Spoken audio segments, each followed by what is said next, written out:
Hey guys, so welcome back to Delve Stack, and today I will be showing you how to see blocked users on Discord.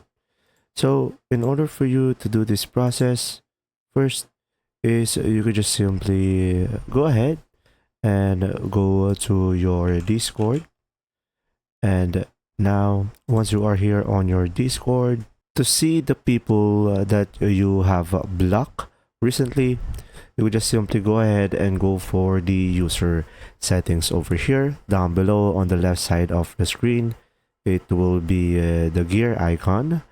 And now over here on the settings, you would just simply go under the user settings. You will have content and social. So go ahead and select that one. And from here, as you can see, you will have multiple options over here that you can change.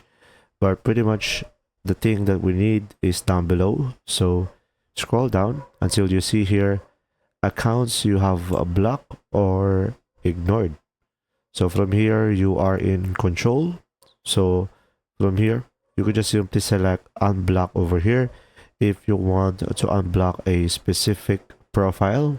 And pretty much over here on this tab, you should be able to see all of the list of application that you have blocked, and pretty much you should be able to see them over here. If you found this video helpful, please like and subscribe. And if you have any questions, just simply go ahead and comment down below, and we will do our best to answer them all. And see you in the next video.